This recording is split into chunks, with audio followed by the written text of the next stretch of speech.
भाई hello hello BJP हाय हाय BJP हाय हाय BJP हाय हाय BJP हाय हाय हाय हाय BJP हाय हाय BJP हाय हाय BJP हाय हाय BJP हाय हाय BJP हाय हाय BJP हाय हाय BJP हाय हाय हाय हाय हाय हाय हाय हाय BJP हाय हाय BJP हाय हाय BJP हाय हाय BJP हाय हाय BJP हाय हाय BJP हाय हाय हाय हाय हाय हाय हाय हाय हाय हाय हाय हाय हाय हाय हाय हाय मोदी जब सकता है police को आगे करता है। दोबारा करेंगे भाई जी क्या कहेंगे आपके दस्तक को लेकर? बीजेपी कश्मीर से कन्याकुमारी और कोहिमा से कच्छ तक देश का युवा और छात्र आज सड़कों पर है। और सड़कों पर देश का युवा और छात्र क्यों है कि वो 56 इंच की छाती, वो 56 इंच का सीना जो ये कहते थे कि विश्व गुरु ने यूक्रेन और रशिया का युद्ध रुकवा दिया, वो 56 इंच के सीने ने ये कहते थे कि ईरान और अमेरिका के बीच मध्यस्थता कर दी। लेकिन जब आज देश के छात्रों को जरूरत पड़ी मोदी जी की, देश के छात्रों को जरूरत पड़ी शिक्षा व्यवस्था को बदलने की, तो मोदी जी क्या कर रहे हैं? मोदी जी इटली में जाके मेलोनी को मेलोडी खिला रहे हैं। कमाल कर दिया मोदी जी आपने। मणिपुर जल रहा है, आप देखते रहे। राम मंदिर के चंदा चोर डकैती डालकर राम भगवान के चंदे को खा गए, आप देखते रहे। और आज लाखों छात्र सड़कों पर हैं। 21 छात्रों की मृत्यु हो गई, आत्महत्या कर ली। नीट का पेपर देश में लीक हो गया। 150 से ज्यादा पेपर लीक इस देश में हुए हैं, श्री राहुल गांधी जी ने कल बताया। और उसके बाद विपक्ष के नेताओं को आप जेल में डाल रहे हो, छात्रों पर लाठियां बरसा रहे हो।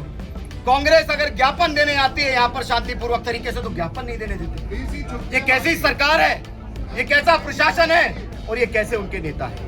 मैं इनको चेतावनी देना चाहता हूँ। कांग्रेस पार्टी आज एक अल्टीमेटम देकर के यहाँ जा रही है। अगर धर्मेंद्र प्रधान ने इस्तीफा नहीं दिया तो इससे भी उग्र प्रदर्शन गुड़गांव के अंदर कांग्रेस के बैनर तले आपको देखने को मिलेंगे।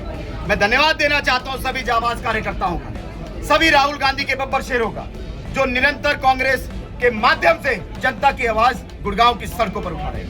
धन्यवाद। अरे भाई भाजपा वालों को बोलो कुछ तो शर्म करो, आपके भी बच्चे होंगे वहाँ पर। केवल और केवल छात्र हैं, युवा हैं। कैसे आपको चीख चीख कर बताएं कि युवा है, युवा छात्र है वहाँ पर। उन छात्रों को आप मार रहे हो। आप लोगों के बच्चे नहीं है क्या घर पर? आप लोग कैसे बेशर्मी के साथ इस तरीके का बयान दे सकते हो कि वो छात्र नहीं है? अगर वो लोग देशद्रोही है तो हम भी देशद्रोही है। अगर इस देश के अंदर छात्र को आप देशद्रोही कहोगे तो हम भी अपने आप को देशद्रोही कहलवाने में कोई शर्म नहीं। पंकज जी क्यों किया जा रहा है कांग्रेस के? ये तो आप सरकार से पूछिए। ऐसी तानाशाही आज तक के इतिहास में कभी नहीं हुई। जब जब मोदी डरता है पुलिस को आगे करता है, पुलिस के डंडों से पिटवाओ। मैं कहता हूँ आप फांसी चढ़वा दो, तब भी ये आंदोलन और प्रदर्शन रुकने वाला नहीं है। हम छात्रों के साथ हैं और रहेंगे। सत्ता पक्ष कह रहा है कि छात्रों के नाम पर कांग्रेस जो है वो राजनीतिक रोटियां जो है वो सेक। छात्र कोई राजनीति नहीं करे, छात्र अपने हक के लिए लड़े। पेपर लीक कौन करवा रहा है? सरकार किसकी है? तो इसमें कांग्रेस का कोई लेना देना नहीं है। आप इस चीज को समझिए। ये केवल छात्र है और छात्रों के पक्ष में हम लोग भी उनके साथ खड़े कि शिक्षा प्रणाली एक समान होनी चाहिए, छात्रों को उनका हक मिलना चाहिए। सत्ता पक्ष